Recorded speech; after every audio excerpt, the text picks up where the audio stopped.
Welcome to Tuesday, 22nd day of October, 2024. I'm Dan Kuntz. This is Wake Up Wenatchee Valley. Thanks for starting your day with us here on the NCW Live channel. 2 weeks until Election Day.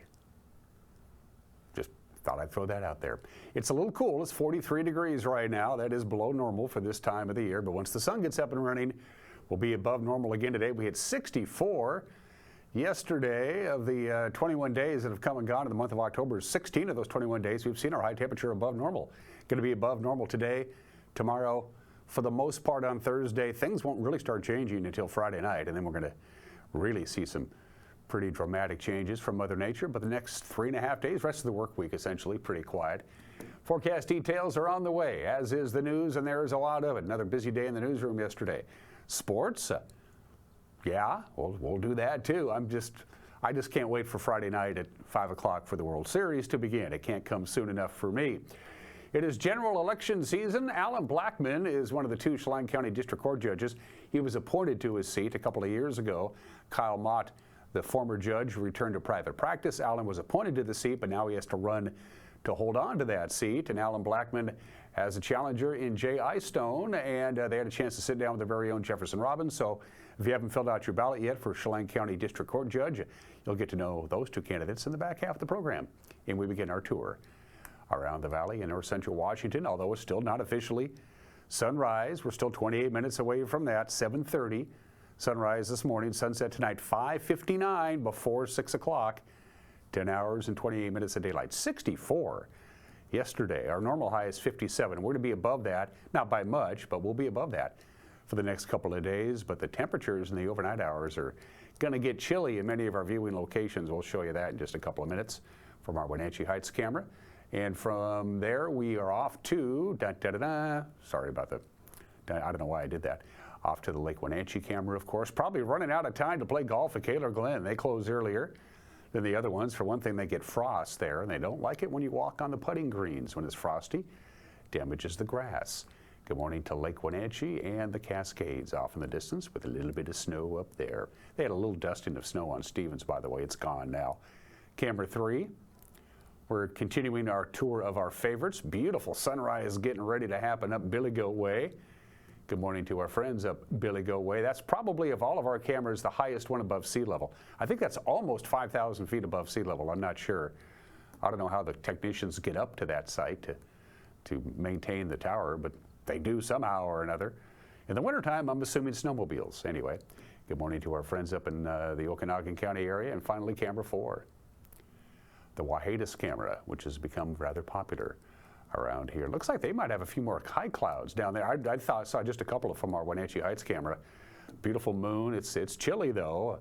A lot of places are really cold right now. Ephrata just got up to 33. They were at 30 earlier in the day.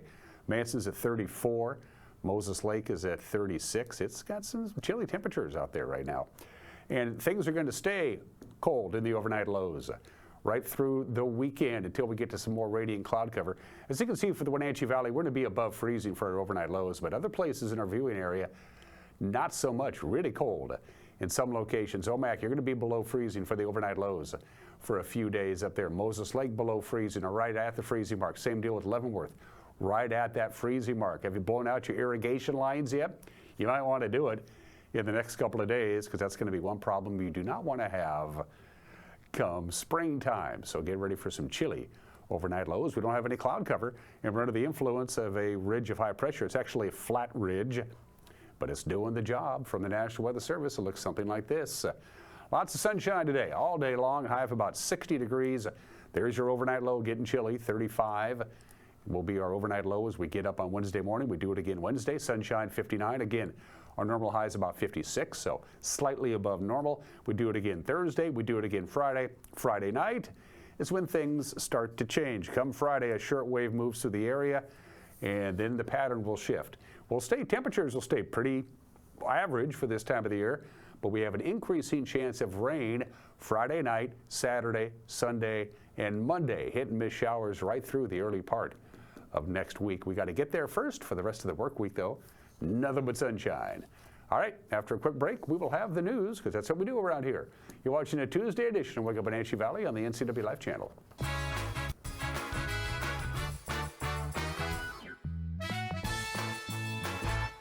Blue Lagoon Pool and Spa, located on South Wenatchee Ave, has the largest selection of spas and swim spas in town. Stay cool this summer in an artesian swim spa and use it all year long. We enjoy helping families reconnect one spa at a time.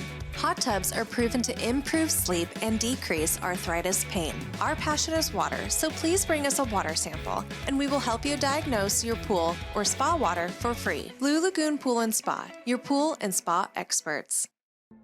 The family at the Epladolin want to help your loved one feel at ease in their new home environment. Epladolin offers beautiful one-bedroom and studio apartments. Residents enjoy 3 delicious home-style meals a day, laundry service, housekeeping service, and encouragement to make themselves cozy in their new home. Epladolin welcomes your family to come and visit their family. Epladolin, independent and assisted living. They make the complicated easy for you. Call today for a tour.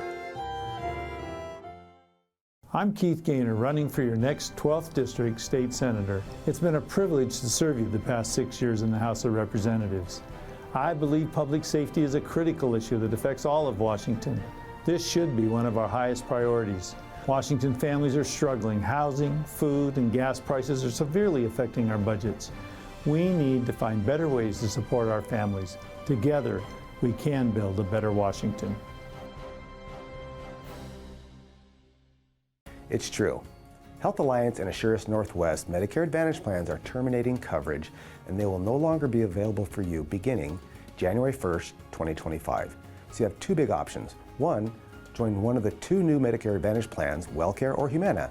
Or number 2 is go back to original Medicare and join a supplement and a Part D drug plan. But there's so much more to discuss here, so here are some suggestions to get you started. Go to our website or call your local Springwater Insurance office for more information.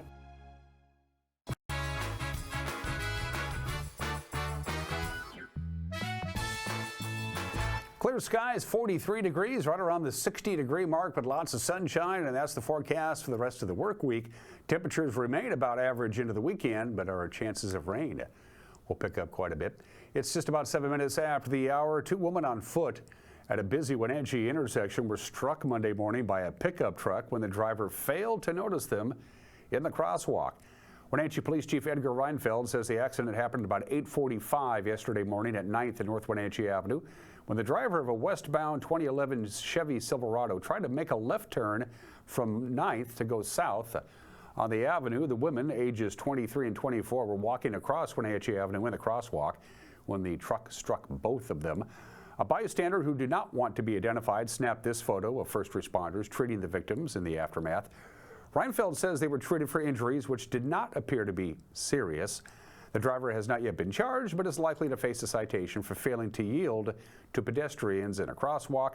Reinfeld said it's a lesson to motorists to always be aware of both vehicles and people on foot when negotiating an intersection. Highway 28 south of East Wenatchee was the site of 2 serious accidents over the weekend, including a hit and run. Authorities are searching for the motorist that triggered the first crash. It happened at about 12:30 Saturday afternoon at Highway 28 and Batterman Road. According to the Washington State Patrol, the driver of an unidentified pickup turned eastbound off Batterman onto the highway, and that caused a westbound Chevy Silverado to swerve and strike a Toyota Camry that was stopped at the intersection. The driver and a passenger in the Camry were injured and transported to Confluence Health Hospital. The unknown pickup fled the scene eastbound on the highway. State Trooper Jeremy Weber says witnesses described the runaway driver as a white male between the ages of 50 and 60, and the Washington State Patrol is seeking any relevant information, including in-car video footage that might identify the pickup. A subsequent crash at 8:45 on Sunday night was a head-on collision near South Nile Avenue. 24-year-old Stephen Avalos of Quincy allegedly crossed the center line in his Toyota 4Runner and struck a westbound semi-truck. Avalos was hospitalized with injuries. The State Patrol believe drugs or alcohol may have been a factor there. The U.S. Department of Education's Office for Civil Rights has opened 3 investigations into the Wenatchee School District's closure of Columbia Elementary School. The investigations are related to alleged violations of Title VI that prohibits discrimination based on race, color, or national origin in programs or activities that receive federal financing. The 3 investigations are related to assignments of students, English language learners, and resource comparability. The Wenatchee School Board voted unanimously to close Columbia back on May 14th after facing backlash from both parents and community members over the handling of the closing procedure. School District Communications Director Diana Haglund said the district has received a letter from the OCR requesting information regarding the closure, and the district is working to provide them the requested documents. Hurricane Helene is having consequences far beyond North Carolina, where it did, of course, substantial damage about a month ago. The storm damaged a health products facility that manufactures intravenous fluid, and that accounts for about 60% of the U.S. supply of IV solution. And that's about 1.5 million bags of fluid every day. Well, Confluence Health in Wenatchee says although it's still receiving shipments of IV fluid, it's going to delay some elective surgeries that might require it in order to preserve more of the supply on hand. Chief Medical Officer Dr. James Murray says patients whose procedures might be affected by the strategy will be directly contacted by Confluence Health Service agents. Wenatchee's therapeutic horseback facility has won a $25,000 grant for its work. Alethea Writing Center was honored last week with the 2024 Impact Grant from People's Bank, and that'll help support its programs. Alethea was founded back in 2011. It uses equine therapy to help people with disabilities develop physical and emotional skills. People's Bank, based in Bellingham, distributes impact grants to nonprofit organizations throughout Washington each year. Alethea says the $25,000 award will go to its Strength in Strides program, which aims to help underserved children and adults. And an NCW Life special investigation into allegations of racial and gender-based harassment at Wenatchee Valley College will air tomorrow. October 23rd. It's taken a long time, several months, to assemble this documentary through in-depth interviews and hundreds of pages of records. The full half-hour report will be available on Local Tel Channel 12, Charter Channel 19 YouTube, and our website. It premieres tomorrow at 5:30, again at 6:30, and again at 10:30 after our evening news. Here is a sneak preview.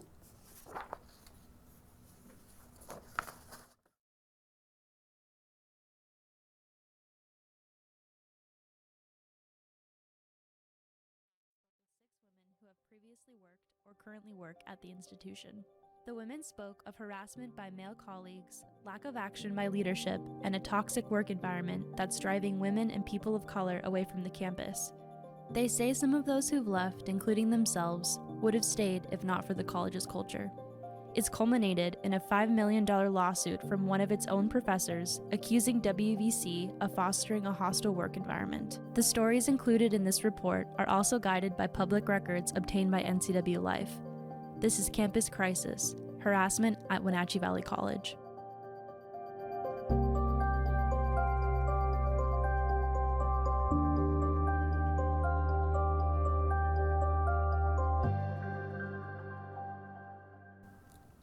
And again, that will have its debut airing tomorrow night at 5:30, right after the NCW Life Evening News, again at 6:30 and again at 10:30. And that is the news. On this Tuesday morning, we'll have the news for you again tonight at 5, 6, and 10. That's what we endeavor to do most of the day.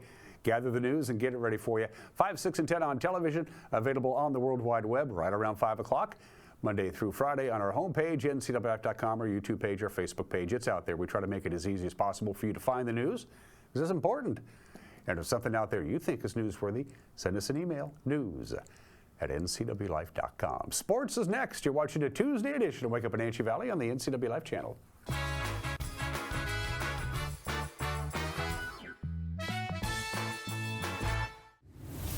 Want to stay up to date on the latest news in the area? Tired of paying for your news? Download the NCW Life app now. No subscriptions necessary. Get news, weather, sports, and more live as it happens. Available for iPhone and Android in the App Store. Local news at your fingertips. Don't miss the stories that matter to you. Stay connected. Download the NCW Life app now. Global Car Care has the best customer service in the Valley. From the moment you walk in the door, their goal is to help you stay on the road, so you can keep doing what's important to you.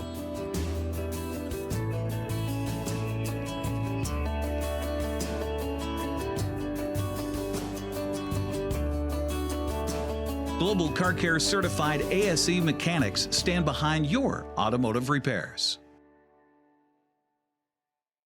Right now at Les Schwab, it's the deal you've been waiting for, the Score More sales event. Save up to $160 instantly on a wide selection of 4 tires and 4 wheels. Plus, every tire is covered by America's best tire warranty, 60-day satisfaction guarantee, no hassle road hazard protection, and free maintenance for the life of your tires. Because nobody stands by their tires like we do. It's a better deal on better tires with the best service in the business. Get more from Les. Welcome to Boswell's, where you'll find quality furnishings for every room in your home. Customers ask, do you have solid wood options? Yes, they do. Bamboo, maple, acacia, cherry, mahogany.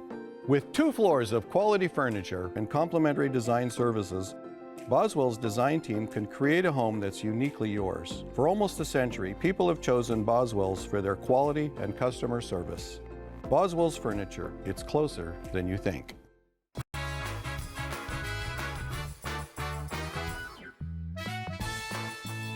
"16 minutes after the hour, Seahawks preparing this week to take on the Buffalo Bills. Buffalo's pretty good. They're 5-2 on the year. That game will be at Lumen Field, by the way, on Sunday.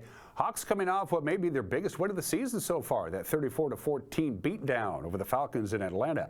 During his weekly press conference, head coach Mike McDonald talked about the improved defensive line play and the status of DK Metcalf. I think it showed up in the second half. You're looking at some of the snap counts, to be a little more controlled than ideally that you want on a per game basis. And then we're getting to some of those pass situations, having fresh guys getting ready to rush the passer, and then play just be able to have some more fresh legs to play some of the run schemes.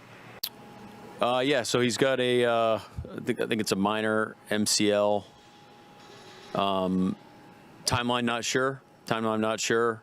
Doesn't look like it's a long-term injury, and I know you guys know DK. We know DK. He's going to probably do anything humanly possible to be able to play in this game, I would imagine, and we'll assess it as the week kind of unfolds here. Seahawks and Bills, by the way, kick off at 1:05 Sunday afternoon. You can watch that game on Fox or not. It's a free country.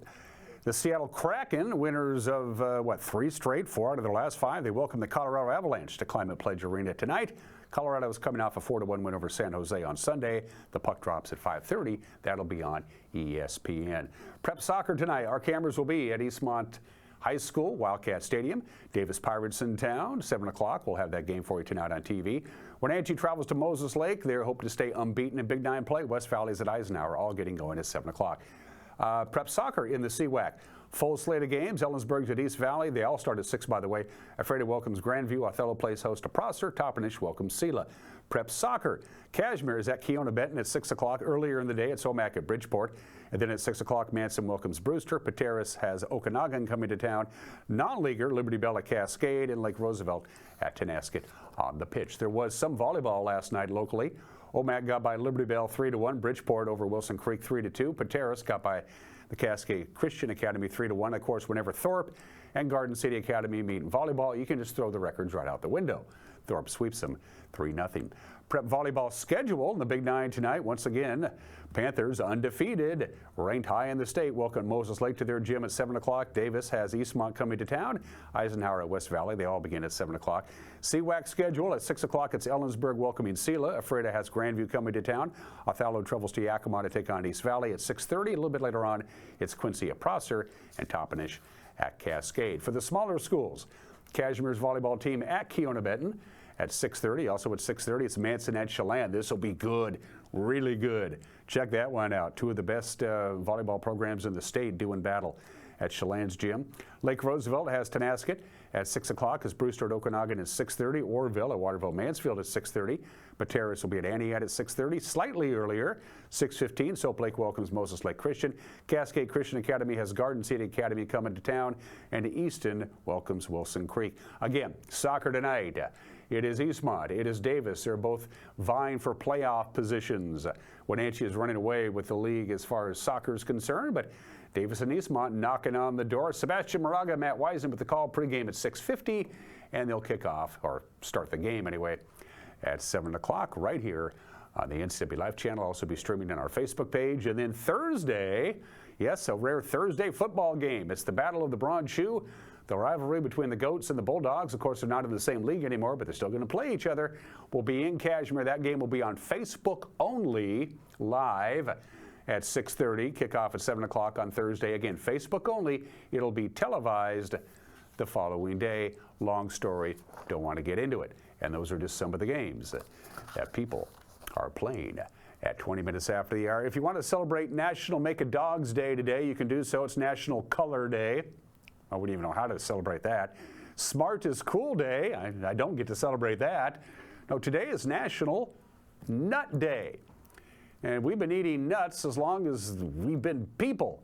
They believe nuts may have in fact been the very first food ever eaten, at least in some semblance of it. Nuts go back to, archaeologists have found evidence of human beings eating nuts 50,000 BC. So our human ancestors have been eating nuts for a long time, and when you think about it, it's no surprise because nuts are highly nutritious, they're readily available, they're easy to transport, they last a long time. Most people just don't eat nuts as nuts, they end up eating something else, but there are differences, of course, cashews and almonds and peanuts, even though peanuts aren't really nuts. Cashews, I love cashews, but don't eat the shells. The shells are toxic. You eat the shell of a cashew, you'll get real sick. And cashews aren't really nuts either. They're actually fruits. Pistachios are actually the seeds of a fruit.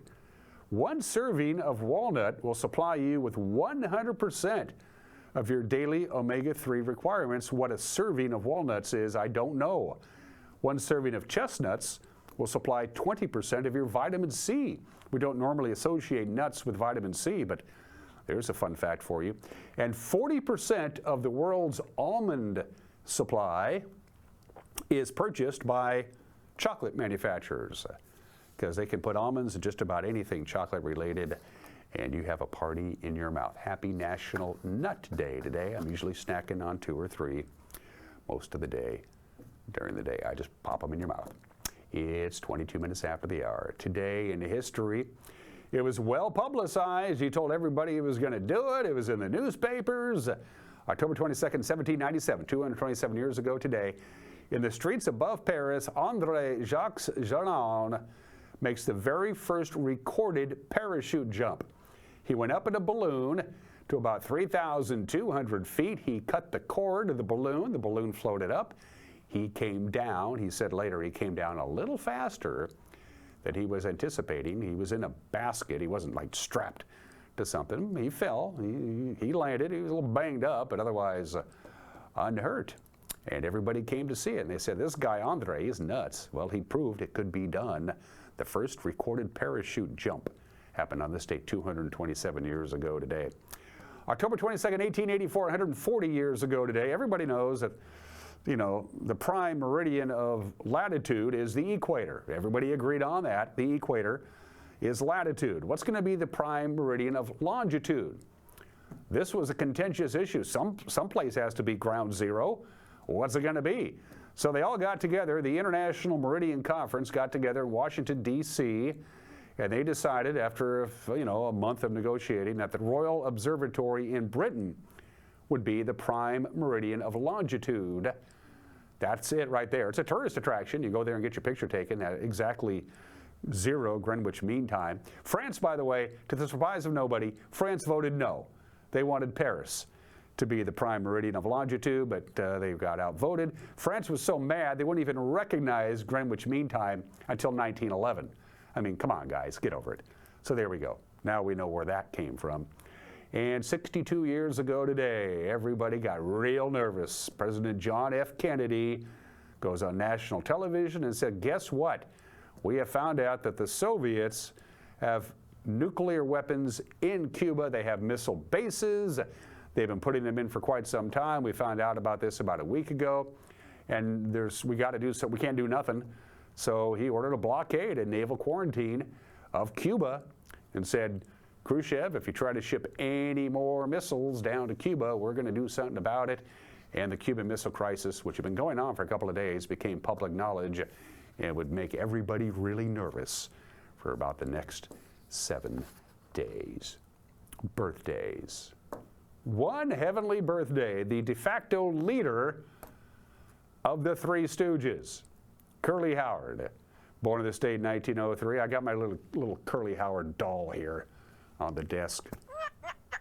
I had a Larry and a Moe. The dogs ate him because if you hit the little doll's head there, it makes a noise. Curly Howard, the de facto leader of the Three Stooges. How would you like? Boy, his parents must be proud. I don't know why. The Three Stooges are still hilarious to me, but I have pretty lowbrow tastes. Curly Howard, born in the state in 1903. The great Christopher Lloyd is 86. Emerged on the scene, of course, in Taxi. He made his movie debut in One Flew Over the Cuckoo's Nest. He's in that. Of course, Back to the Future and various other projects. Christopher Lloyd is 86 years old today.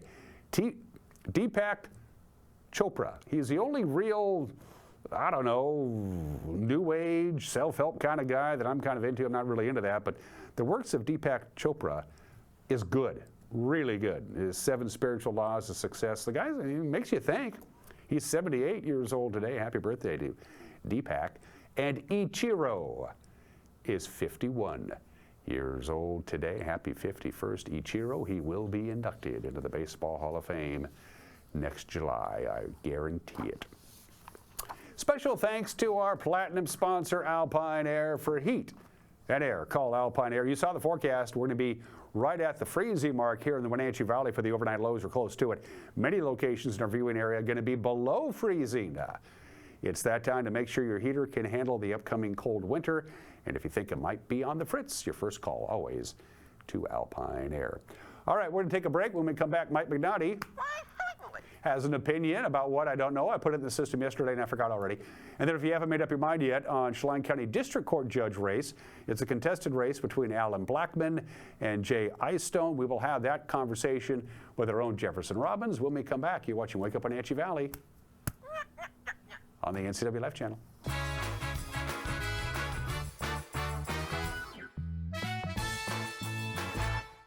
Another fall sports season is upon us. Yes, we'll be talking about Eastmont football, but also volleyball and girls soccer. Be sure and join us for the Eastmont Wildcats all season long right here on the NCW Life Channel, your local TV station. Coverage is presented by Alpine Air Heating and Cooling, Kennedy Real Estate Group, Les Schwab, Sangster Motors, Save Mart, Together for Youth, and Valley Tractor. Lifeline Ambulance has partnered with Wenatchee Valley Tech to provide EMT certification training within the high school. This opens up career opportunities in EMS, fire, and other medical fields, and gives these students a leg up when entering the workforce. Students at Wenatchee Valley Tech, through our partnership with Lifeline Ambulance, can now earn their National Registry EMT certification.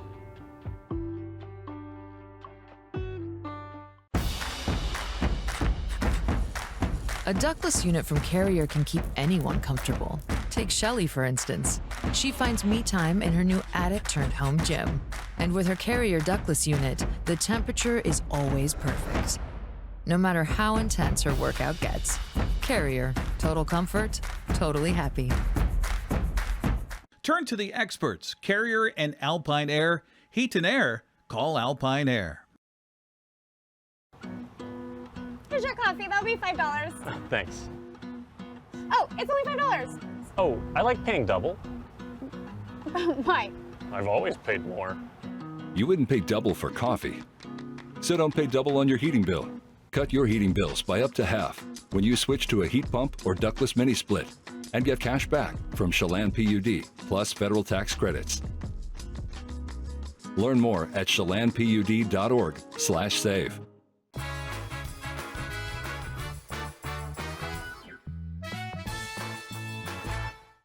Hey, this is Mike Mad Dog McNaughty, and everybody is entitled to my opinion. Now, as I get older, I've noticed something. My body might be pushing 70, but I still feel emotionally like an 18-year-old. And according to my dear wife, my maturity level really is closer to the latter than it is to the former. And I like to say, you're only young once, but you can be immature forever. But I have to admit, so far it's been an interesting 68 trips around the sun, and I have some pretty good memories to look back on. But you know what they say, if you remember the 60s, you weren't really there. This is Mike Mad Dog McNaughty, and that's my opinion.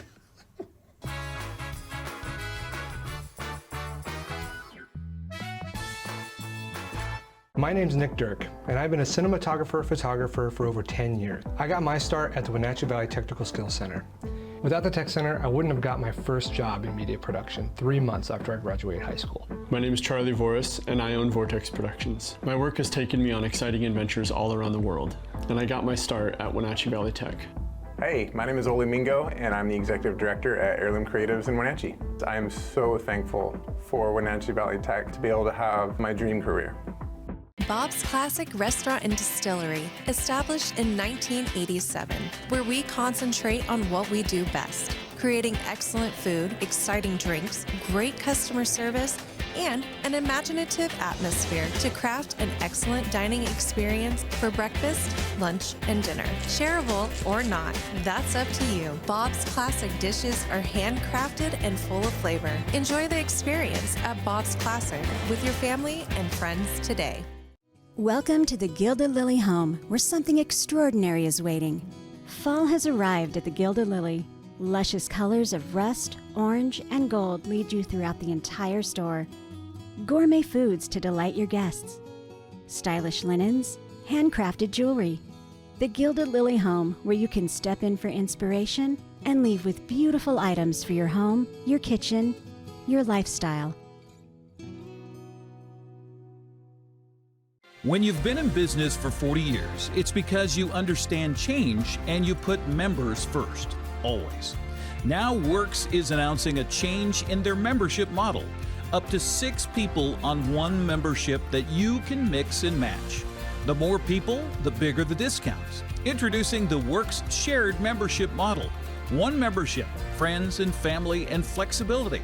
Works, the cleanest, friendliest, most helpful gyms you and your friends will ever join.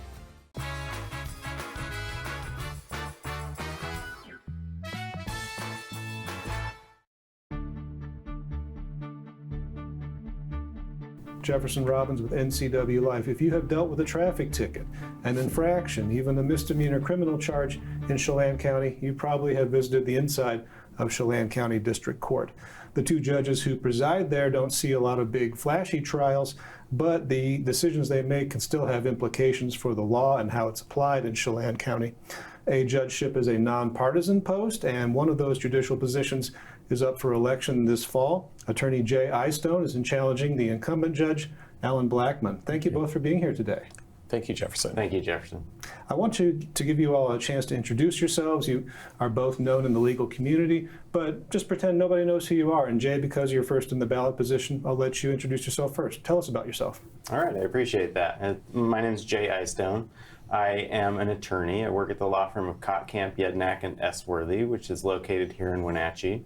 I've been practicing in this area for just a little under 2 years right now, so I am a transplant to the area. Myself, I grew up in the Philippines, where my parents were Baptist missionaries from before I was born until several years after I left the nest.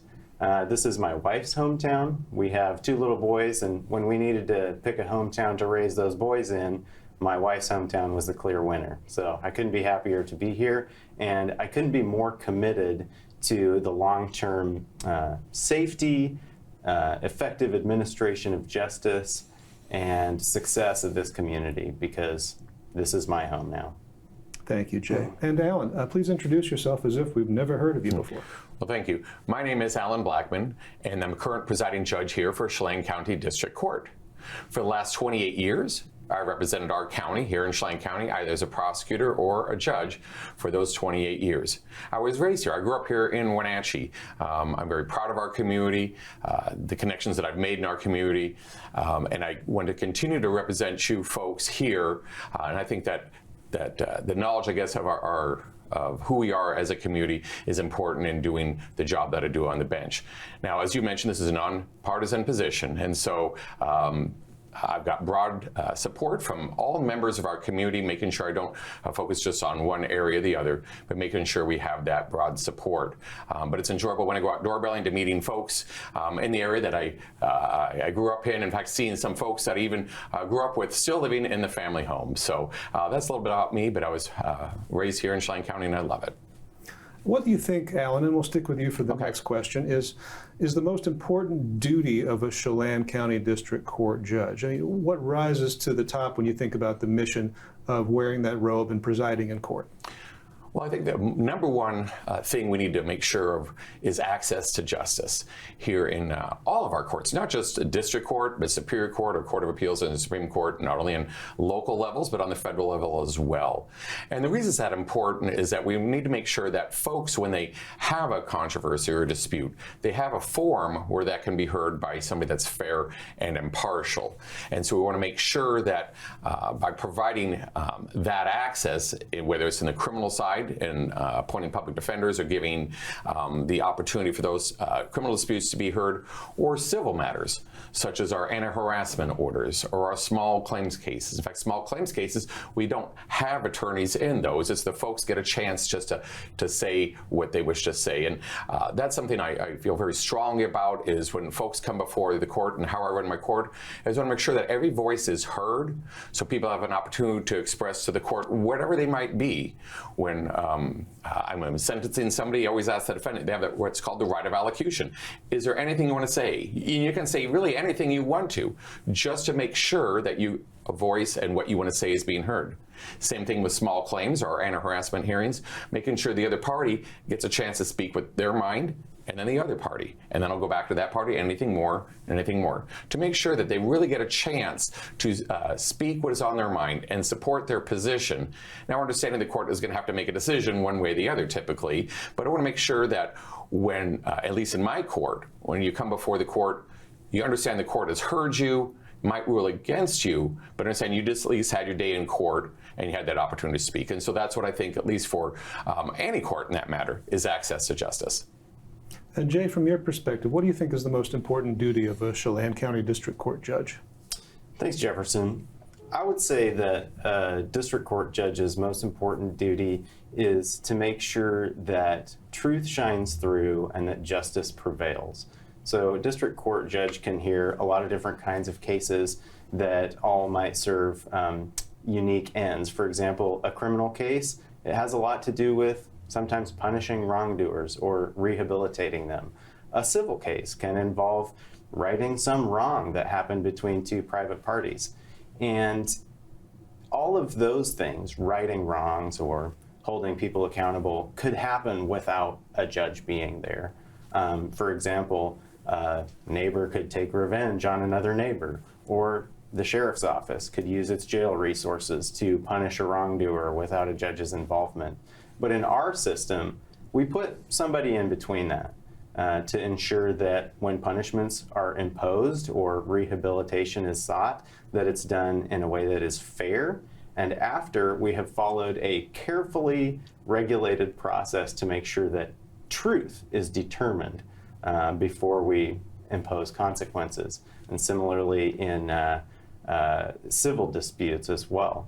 The judge provides a similar function of making sure that the truth about what really happened and what would truly be a fair outcome is determined before somebody acts and takes actions of their own. Thank you both. Are there things, Jay, both of you have practiced in district courts of different jurisdiction. Do you think that there are people, is there something that you think people don't know about district courts and how they operate that they should? People might come in with the idea that, I've seen this on TV, I know what's going to happen. But what's something about district court that you think people aren't aware of? I think that oftentimes people aren't aware of how likely it is that they might become involved with the district court. I talk to all kinds of people who don't believe that they're ever going to have any reason to have to appear in front of a district court. I represent clients who believe that this is the one and only time they're ever going to be in district court. But then, sadly, sometime in the future, they run into similar issues and wind up in court again. And so people don't realize that they might make mistakes that they don't plan on making. The fact is, nobody plans on making mistakes, but we all do from time to time. And sometimes those mistakes are speeding or running a red light. Sometimes they're more serious, like For instance, getting behind the wheel of your car after having one too many beers at the tap room or something like that. Nobody plans to make these mistakes, and so nobody expects to be in the position of appearing in front of a district court judge who's going to decide their fate or appropriate consequences for those mistakes. So I would like people to be aware that that's something that you could face even though you didn't envision yourself as that kind of person. And for those reasons, it's important that everybody be concerned about who is set up as the fair decision maker to decide these kinds of cases over their community. And Alan, from your perspective, what do you think people don't know about district court that they should know? Gosh, there literally is a lot. They don't understand what goes behind that bench. There's a team of clerks that are working there behind the scenes, that everybody, when they file, no matter what piece of paper it is, a clerk is going to see that. It's going to get scanned, and the judge is going to see that. And I don't think people really understand that, at least as myself as a judge, I read everything that is filed. Every brief, every case that they sent in, every letter. People don't understand, let's say infractions, for an example, people write in a little letter to the court, and the judge actually reads that letter. It's not some clerk, they scan it in, but the judge reads that letter and considers what they've written when making the decision. And one thing that I want people to know is that judges make very determined decisions. We take time in making our decisions. We want to make sure we get the decisions right. And the only decisions that we can rule upon is if we have information provided to the court. If somebody has information that's not provided to the court, then we're not going to be able to base our decision on that, because that's facts we don't have. Like jury duty, for example. I know as a jury, there's a lot, I call it, at least in my courtroom, a lot of hurry up and wait. And they don't know what's going on in those processes. But there's a lot of times in court that we're doing these motion hearings or things like that the jurors are not aware of. When they come into court, court's also both fast and slow at the same time. Sometimes cases are continued quickly. Some cases take a longer period of time where there's an issue regarding a speedy trial, or whether it's a plea, a continuance, somebody's not present, the reasons they're not present. I could go on, but there's an awful lot of information that the public doesn't know about the court, but we are working hard on every case that we have, and the court's listening to everything that you have to say.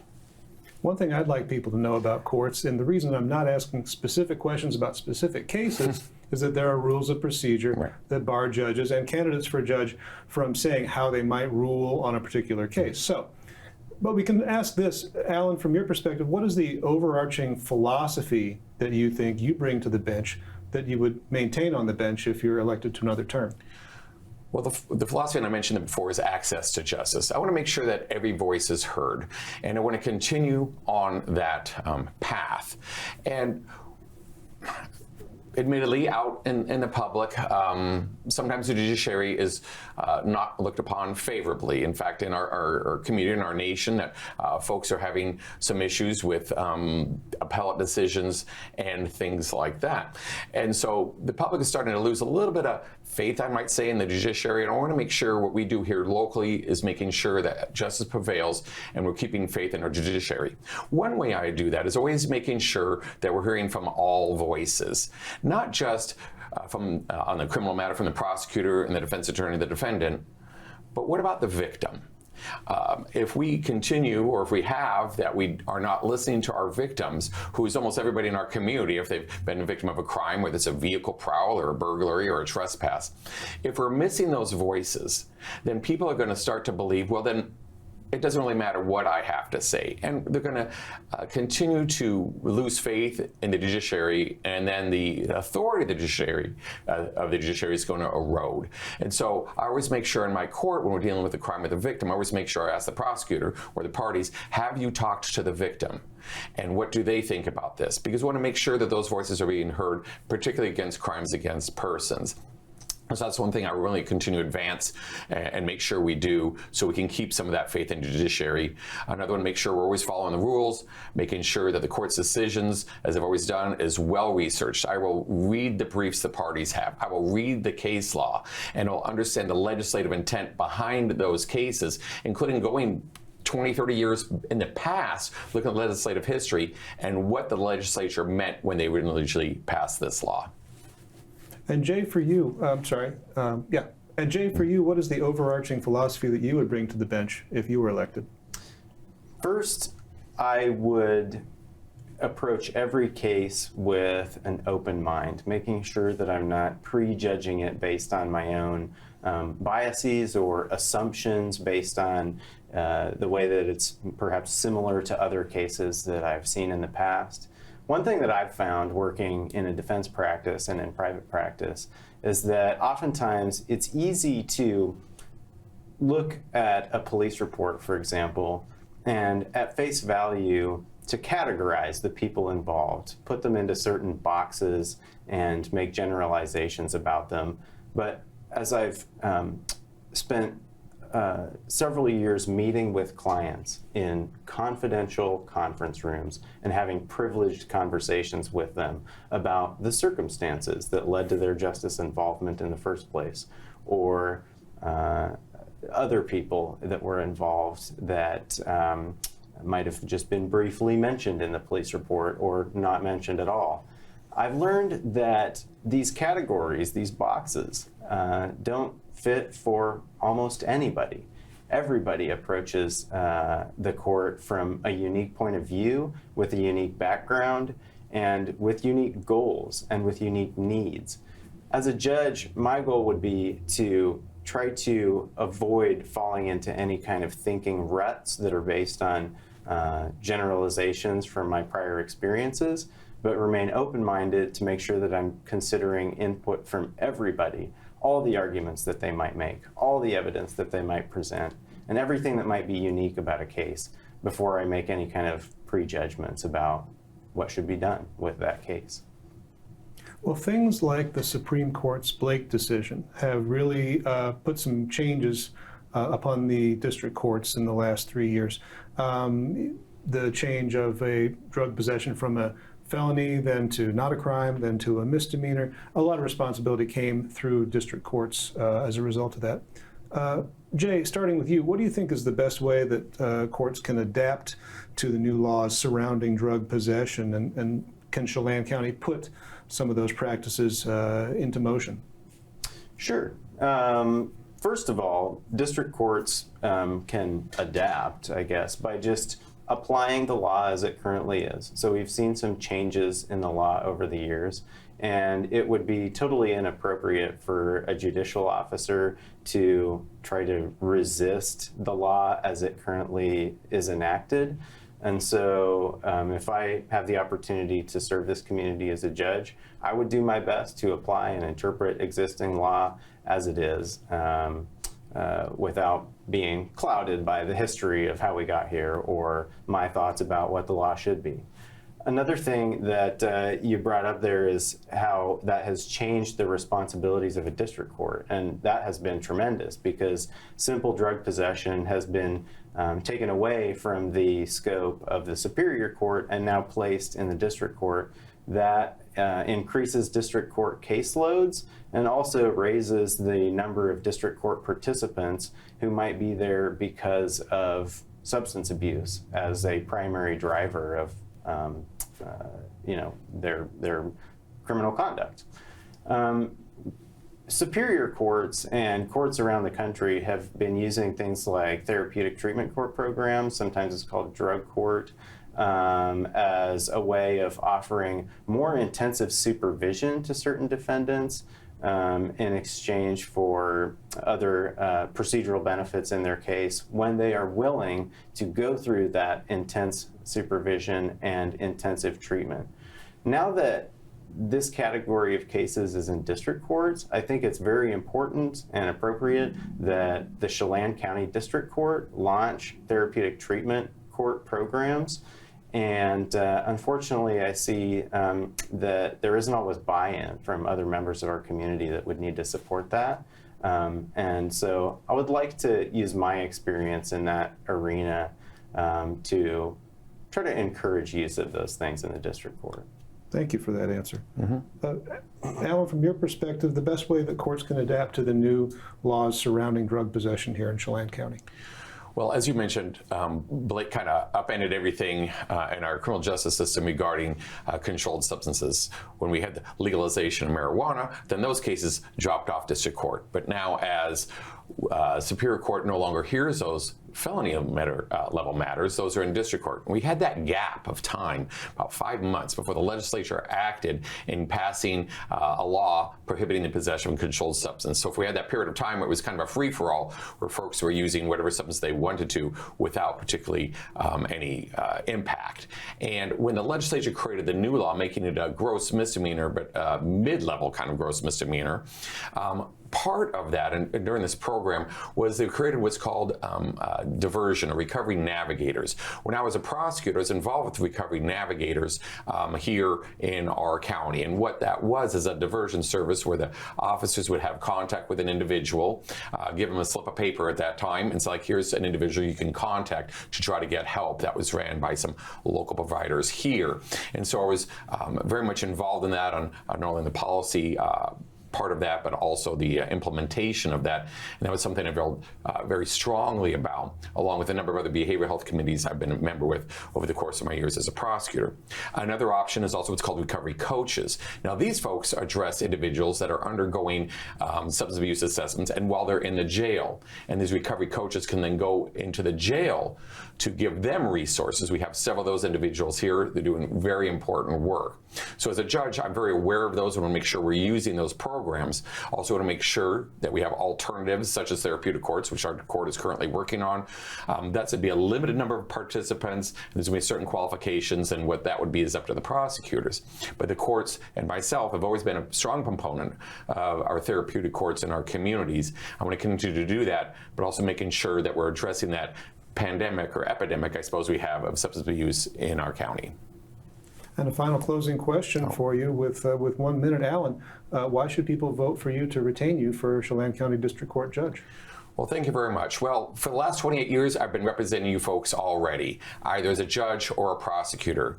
I moved to this, I'm from here. I moved back to this community to serve you, and I've been doing that very aptly, ably, and very proficiently during that period of time. I am the current judge in this case. I don't need any additional training. I'm ready to do the job because I'm already doing the job. I make sure I keep a close pulse on what our community is doing and what the needs of the community are, and making sure that what we're doing in court is reflecting those needs. I want to make sure that I continue to push for access of justice, making sure every voice is heard, including victims. That's very, very important to me, to make sure our community feels our courts are responsive to what is going on in our community, but they get a chance to have some input as well. I want to thank everybody for their time. I enjoyed doorbelling you folks. I see a lot of you folks out there, a lot of folks that I know. Please vote for me. I'm Alan Blackman. And Jay, from your perspective, why should people vote for you for District Court Judge? Thank you. I think that folks should vote for me because I am running for this position to offer a fair and balanced alternative that's built on a wide range of prior legal experience. So I've been a prosecutor, I have been a public defender, and I've also worked as an attorney in private practice. I've practiced in 2 different states. I've practiced before at least 20 different courts. I've appeared in front of at least 30 different judicial officers in my career. That means that I have a lot of exposure to different ways of doing things, different court procedures that might work, others that might not work so well. And I can draw on all of that to try to perfect the system that our court here uses to administer justice.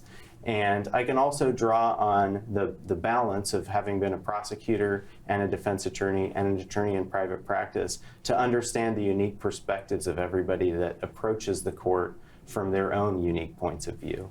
Thank you very much for this opportunity. I'm Jay Eystone. Well, Jay Eystone, the challenger, Alan Blackman, the incumbent for Judge of Chelan County District Court. Thank you both for being here today. Thank you, Jefferson. Really appreciate it. You're watching the NCW Live channel.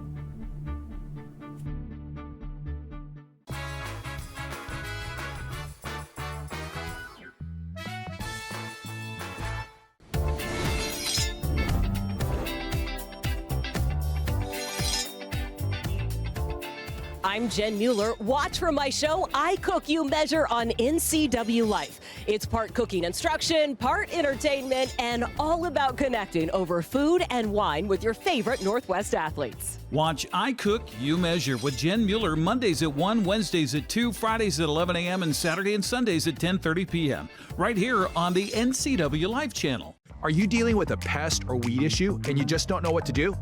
We use the best pest control methods approved for areas with kids and pets. Whether it's rats, mice, ants, or spiders, or something else altogether, we provide the coaching and solutions you're looking for. And you can know that your dollars are supporting a local, family-owned and operated business. Allow us to help you get back to living healthy and pest-free. Harvest Valley Pest Control. Whether you're building from the ground up or transforming your space with a custom remodel, One Way Construction is your trusted partner in creating a home that's uniquely yours. Your dream home is just a call away. Schedule your free consultation and let's build something amazing together.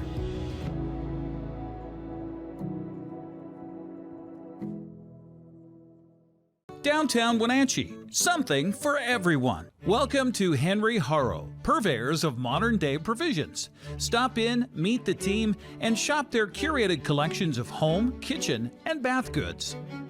Collins Fashions has a sizzling summer sale in progress. Savings throughout the store from special occasion dresses, sundresses, capris, tops, shorts. Collins Fashion staff is here to assist you with your fashion needs Monday through Saturday in downtown Wenatchee. Downtown Wenatchee, it's all here.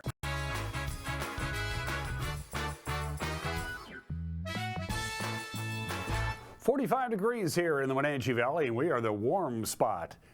By far, the temperatures here are around our viewing area pretty cold. It's 32 in Ellensburg, it's 32 in Ephrata, it's 36 in Moses Lake, it's 33 in Manson, it is 44 in Quincy, so Quincy's almost up to our 45 degrees. Downtown Dryden, 37, suburban Dryden also 37 degrees. We're going to have some pretty chilly overnight lows because we don't have any way to trap the radiant heat when the sun goes down. So take a look at where you live. As you can see, Moses Lake, you're going to be hovering right around that freezing mark for the overnight lows for the rest of the week. Until we get into the weekend, we'll have a gradual warming trend there. Omak, below freezing for the next 3 days for their overnight lows. Other locations below freezing. As you can see, Wenatchee just above the freezing mark. But if you haven't blown out your irrigation pipes yet, you might want to do it because you're running out of time, folks. Near or below freezing low temperatures. In some locations in the upper elevations and in some of those valleys where the cold air gets trapped, if you know where you live, places like up the Aniat, things like that, you can see overnight lows pushing down to 20 or even colder than that. So get ready for some pretty cool overnight lows, but lots and lots of sunshine. That's not going to be the problem. One of the influence of a ridge of high pressure, it's a flat ridge, but it's doing the job because there's nothing really out there to knock it out of alignment. That's not going to happen until Friday night. From the National Weather Service, here's your forecast one more time. Sunshine and a lot of it today, high of about 60. Our normal high is 57, a little bit above normal after a 64-degree day on Monday. Clear tonight, 35 for the overnight low. Sunshine Wednesday and a lot of it. High of 59, 33 for the overnight low. That's going to be the coldest it looks like Wednesday morning, Wednesday overnight into Thursday morning. Slightly cooler on Thursday, but again, a lot of sunshine. That's not going to be the issue at all. With a high of 56, the sunshine continues right on into Friday with a high of 55 degrees. And then things start changing Friday night. A ridge, a shortwave ridge, is going to move through the area Friday night. So Friday will be the last day of pretty much guaranteed dry weather. And then we start looking a little unsettled. Friday night, there is this chance of rain. In the overnight hours, you'll probably be asleep. Saturday, there's a 50% chance of rain. Rain likely on Saturday night. We could use that. More rain perhaps on Sunday, more rain perhaps Sunday night, more rain on Monday. Best chance of measurable rain definitely Saturday night. We have a 70% chance of rain on Saturday night, and quite frankly, bring it on. I got no plans. I'm watching the World Series. Go Yankees. And happy birthday